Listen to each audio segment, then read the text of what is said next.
வணக்கம் நண்பர்களே. மறைந்து கிடக்கும் வரலாற்று உண்மைகளை உங்களிடம் கொண்டு சேர்க்கும் மறைக்கப்பட்ட வரலாறு சேனலுக்கு உங்களை அன்புடன் வரவேற்கிறேன். மகாபாரதத்தின் மறைந்த வரலாறு, the hidden history of Mahabharata. மகாபாரதத்தின் பிறப்பு ஆயிரக்கணக்கான ஆண்டுகளுக்கு முன் மனித வரலாற்றின் ஆழங்களில் ஒரு காவியம் பிறந்தது. அது வெறும் கதை அல்ல, அது மனிதனின் மனம், போராட்டம், உண்மை, பொய்கள், நெறி, தர்மம் அனைத்தையும் நம்மிடையே பின்னி இருந்தது. இதன் பெயர் மகாபாரதம். அதை எழுதியவர் மகாமுனி வியாசர். அவர் அதை எழுதியதல்ல, அவர் அதை அனுபவித்தார். ஏனெனில் இந்த காவியம் மனித வாழ்க்கையின் முழு வட்டத்தை சித்தரிக்கிறது. பிறப்பு முதல் பரமாத்மா வரை. எது தர்மம், எது அதர்மம், மனிதன் ஏன் போராடுகிறான், அன்பும் கோபமும் ஏன் ஒரே மனதில் வாழ்கின்றன, இந்த கேள்விகளுக்கெல்லாம் பதில் சொல்லும் காவியம்தான் மகாபாரதம். 18 பருவங்களாக பிரிந்தது. 1,00,000க்கும் மேற்பட்ட ஸ்லோகங்களை கொண்டது. உலகின் மிகப்பெரிய காவியம் இது. இலியட் மற்றும் ஓடிசியை விட 10 மடங்கு பெரியது என்று ஆய்வாளர்கள் கூறுகின்றனர். ஆனால் இதன் ஆழத்தில் மறைந்திருக்கும் உண்மை, அது வெறும் புராணம் அல்ல, ஒரு வரலாறு. ஒரு காலத்தில் உண்மையாக வாழ்ந்த அரசர்கள், போராளிகள், யோகிகள், தேவர்கள் பற்றிய நிகழ்வுகளின் தொகுப்பு. இதன் ஒவ்வொரு நிகழ்விலும் மனித உணர்வு பேசுகிறது. காதல், வெறுப்பு, ஆசை, தியாகம், மன்னிப்பு, ஒவ்வொரு பாத்திரமும் நம்மை பிரதிபலிக்கிறது. மகாபாரதம் சொல்லும் முக்கியமான கருத்து, ஒவ்வொரு யுத்தமும் வெளியில் நடப்பதில்லை. சில யுத்தங்கள் நம் உள்ளத்திலேயே நடக்கின்றன.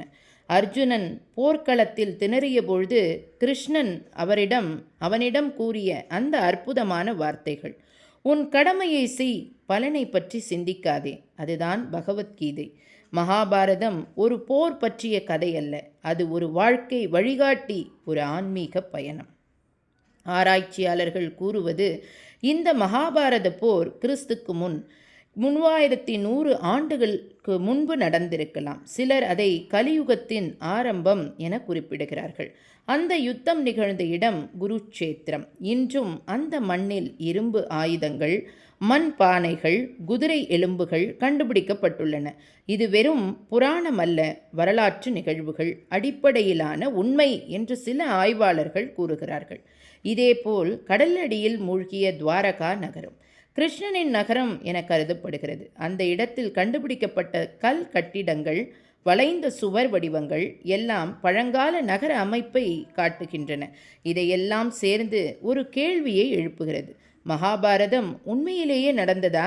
பதில் ஆமாம், அது நடந்திருக்கலாம். ஆனால் அதில் மறைந்திருப்பது ஒரு ஆன்மீக உண்மை. அது மனிதனின் உள் யுத்தம். மகாபாரதம் என்ற சொல்லே 2 பொருள் கொண்டது. மகா பெரியது, பாரதம் மனிதன் அல்லது பூமி மக்கள். அதாவது இது ஒரு மனிதனின் பெரிய கதை. நம்மில் ஒவ்வொருவரும் ஒரு பாண்டவராகவும் ஒரு கௌரவராகவும் வாழுகிறோம். வரலாறு எப்பொழுதும் நம் கண்முன்னே இருந்தாலும் அதை உணர்வது மனம் திறந்தவர்களுக்கே சாத்தியம். மகாபாரதத்தின் உண்மை அடையாளங்களை தேடும் பயணம்.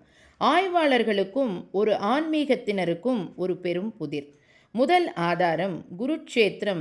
இந்த பூமி, இந்த மண்ணில், அந்த மண்ணில் நடந்த போரின் சுவடுகளை இன்னும் தாங்கி நிற்கிறது. அங்கு கண்டுபிடிக்கப்பட்ட பழைய இரும்பு ஆயுதங்கள், வேல் பாகங்கள், வில்லுகள், எலும்பு துண்டுகள் அனைத்தும் கிமு 3000 காலத்தை சேர்ந்தவை என்று கூறப்படுகிறது. மண்ணில் மறைந்திருக்கும் நினைவுகள் பேசுகின்றன என்கிறார்கள் தொல்லியல் நிபுணர்கள். அந்த மண் சாட்சி, அது ஒரு புராண கதை அல்ல, அது நடந்த ஒரு மனித வரலாறு. அடுத்து கடலுக்குள் மூழ்கிய மர்ம நகரம் துவாரகா. குஜராத் கடற்கரை அருகே 30 மீட்டர் ஆழத்தில் கண்டுபிடிக்கப்பட்டது அந்த நகரத்தின் பாழடைந்த சுவடுகள். கல் கட்டிடங்கள், வட்டவடிவு சுவர் சிகரங்கள், மரத்தால் ஆன பழைய படகுகளின் பாகங்கள் அனைத்தும் ஒரு நகரம் அங்கே இருந்ததை கூறுகின்றன. கடல் அதை விழுங்கிவிட்டாலும் அதன் நிழல் இன்னும் உயிருடன் இருக்கிறது. மக்கள் நம்பிக்கை, அதுவே கிருஷ்ணனின் துவாரகா. நேரம் முடிந்தது, யுகம் மாறியது, நகரம் கடலில் மூழ்கியது. இதை ஒரு சின்னமாக பார்க்கலாம். அதிகாரம் நிலைத்திருக்காது, ஆன்மீகம் மட்டுமே நிலைக்கும். கௌரவர்களின் தலைநகரம் அஸ்தினாபுரம் இன்று உத்தரப்பிரதேசத்தின் சிறிய கிராமம். அங்கே கண்டுபிடிக்கப்பட்ட மண்பானைகள், கல் நாணயங்கள், பழைய செங்கல் சுவர்கள் எல்லாம் மகாபாரத கால அரசாட்சியின் சுவடுகள். இன்னொரு அற்புதம் இந்திரபிரஸ்தம், பாண்டவர்கள் கட்டிய கனவு நகரம். இன்று அந்த இடம் இந்திய தலைநகர் டெல்லி அருகே உள்ளது என்று சில வரலாற்று ஆய்வாளர்கள் உறுதியாக நம்புகின்றனர். வரலாறு மாறலாம், பெயர்கள் மாறலாம், ஆனால் அந்த நிலம் இன்னும் அதேதான்.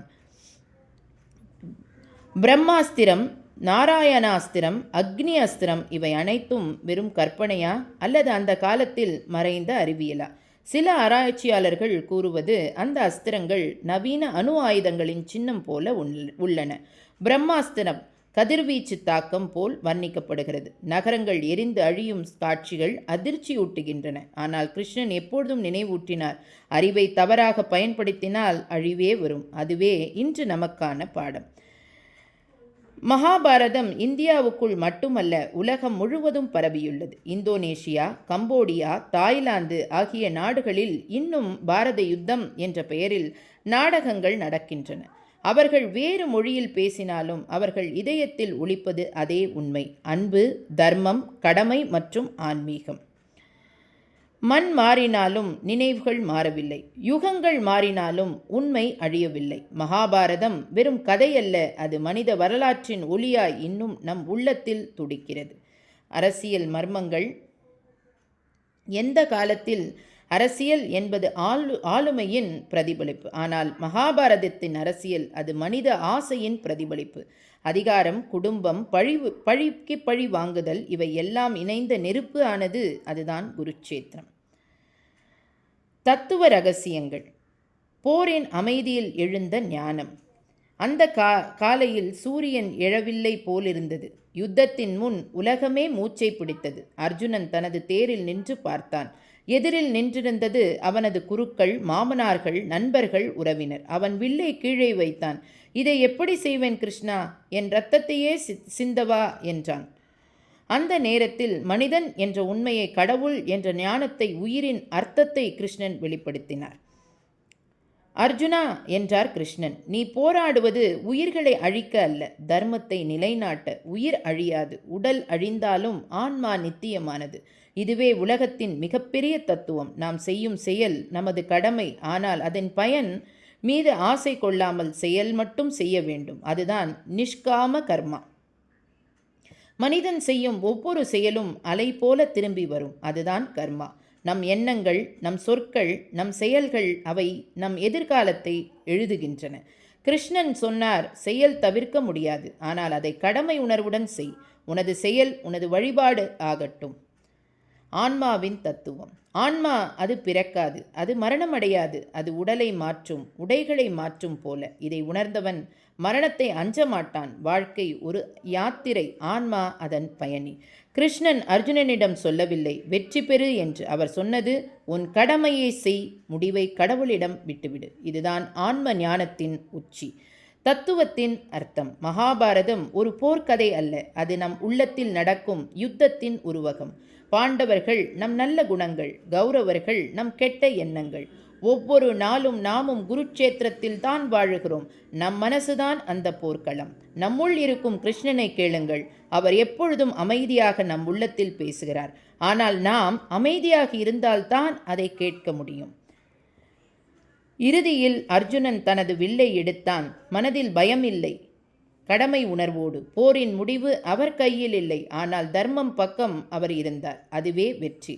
மகாபாரதம் நமக்கு கற்பிக்கும் உண்மை, வெற்றி என்பது வெளியில் கிடைப்பது அல்ல, அது உள்ளத்தில் கிடைக்கும் அமைதி மட்டுமே.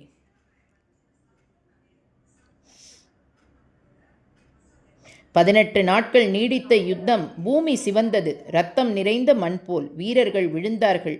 வில்லுகள் உடைந்தன. குதிரைகள் மூச்சு விடாமல் கிடந்தன. உலகம் முழுவதும் ஒரு துக்கம் பரவியது. அதுதான் மகாபாரதத்தின் முடிவல்ல, அது மனிதனின் விழிப்புணர்வின் தொடக்கம். யுத்தத்தின் கடைசியில் தர்மம் வென்றது என்று உலகம் சொல்லுகிறது. ஆனால் உண்மையில் இரு பக்கமும் தோல்வியடைந்தது. ஏனெனில் உயிர்கள் அனைத்தும் இழந்தன. பீஷ்மரின் இறுதி. அந்த போரின் முடிவில் பீஷ்மர் இன்னும் உயிரோடு இருந்தார். அவர் படுக்கையில் படுத்திருந்தார். ஒரு புனித யோகியின் முகம் போல அமைதி. யுதிஷ்டர் அவரிடம் நெருங்கினார். தாத்தா, தர்மம் என்றால் என்ன என்றார். பீஷ்மர் சொன்னார், தர்மம் எப்பொழுதும் நிலைமையை பொறுத்து மாறும் மகனே. ஆனால் ஒரு விஷயம் மாறாது, நன்மையை நோக்கிய பயணம். அதுவே உண்மையான தர்மம். அன்பே தர்மத்தின் மூல காரணம். அந்த வார்த்தையுடன் அவர் பரமபதம் அடைந்தார். யுத்தம் முடிந்தது, ஆனால் அமைதி வரவில்லை. பாண்டவர்கள் வென்றனர், ஆனால் மனதில் வெற்றியின் மகிழ்ச்சி இல்லை. யுதிஷ்டர் கேட்டார், இது வெற்றிதானா அல்லது துன்பத்தின் தொடக்கமா? அவர்களின் மனம் கனிந்தது. கௌரவர்கள் இறந்தனர். தங்கள் சகோதரர்கள், குருக்கள், மாமனார், நண்பர்கள் அனைத்தையும். அந்த வழி எல்லோருக்கும் ஒன்று.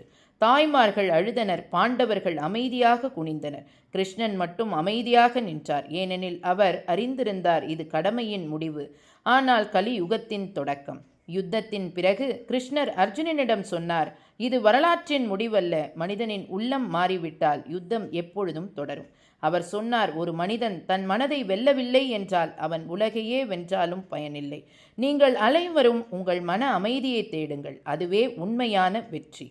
இன்று ஆயிரக்கணக்கான ஆண்டுகள் கடந்துவிட்டன, ஆனால் மகாபாரதத்தின் ஒளி இன்னும் கேட்கிறது. ஒவ்வொரு மனிதனின் மனதிலும் அது நம்மிடம் கேட்கிறது, நீயும் உன் உள்ளத்தோடு போராடுகிறாயா?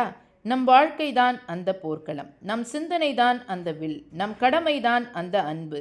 நம்முள் உள்ள கிருஷ்ணனை கேட்பதுதான் வாழ்க்கையின் குறிக்கோள். அமைதியாக இருந்தால் அவர் சொல்லுகிறார், எல்லாம் தற்காலிகம், ஆன்மா மட்டும் நித்தியம்.